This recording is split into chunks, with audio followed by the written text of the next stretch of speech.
I was awakened by him screaming from the kitchen. He said that he got shot. On December 27th of last year, my boyfriend, Aubrey Zanders, was murdered here in our yard. For him to be taken just like that, we need, answers. Aubrey grew up going in Cub Scouting, Boy Scouts. He was in the band, liked to play video games. Aubrey was well loved. Aubrey had friends that I didn't even know that Aubrey had.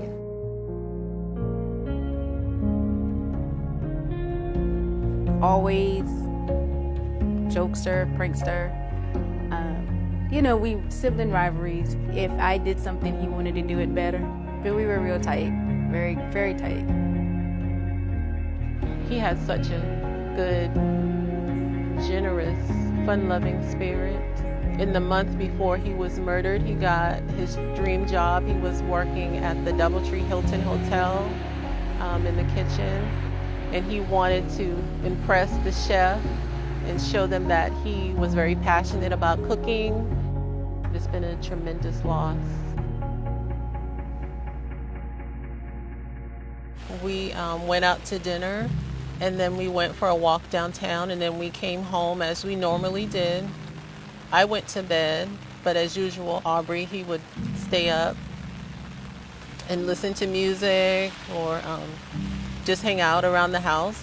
But later on that night, around 1 o'clock, I was awakened by him screaming from the kitchen. He said that he got shot. Then I made the call to 911 to get him help. And in the course of those, what seemed like a split second, but he had already collapsed on the floor. The officers arrived, the ambulance arrived, and took him to the hospital. Aubrey Zanders was at his residence at 1219 Ashley Hall Road. At around 1 a.m., he stepped outside to smoke a cigarette and throw the trash out. While outside, he encountered two subjects that we believe were trying to break into his shed.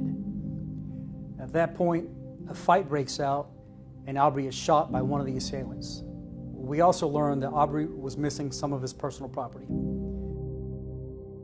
I got a call saying that somebody had attacked Aubrey or somebody fought Aubrey or something like that.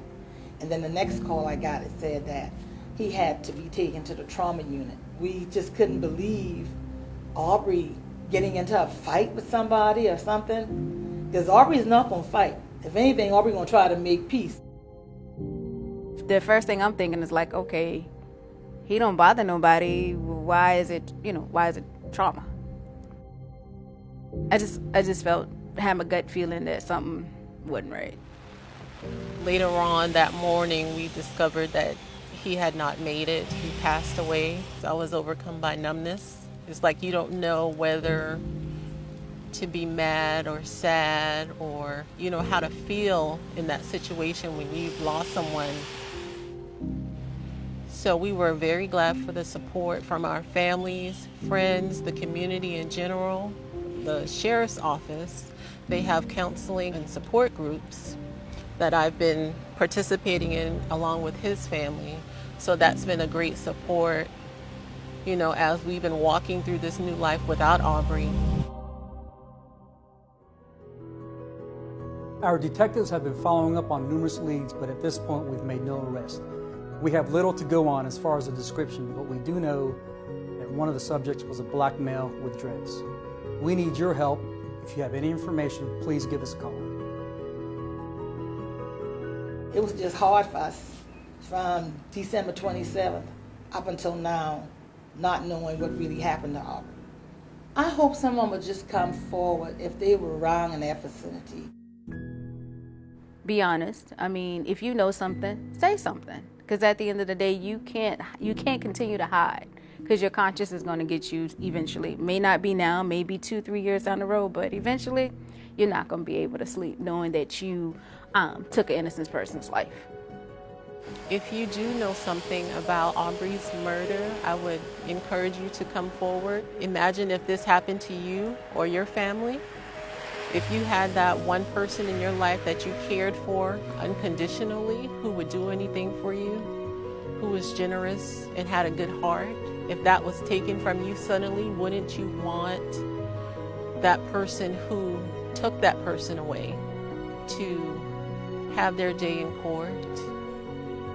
It's gonna be weird going to mom's house for Thanksgiving and Christmas. It's not the same. It's not the same at all. And every newspaper article, every clipping that says something about Aubrey, you can rest assured, I'm like laminating it, because I want further down the road that when my husband and I are no longer here and my family is still left beyond, they can know who Aubrey actually was.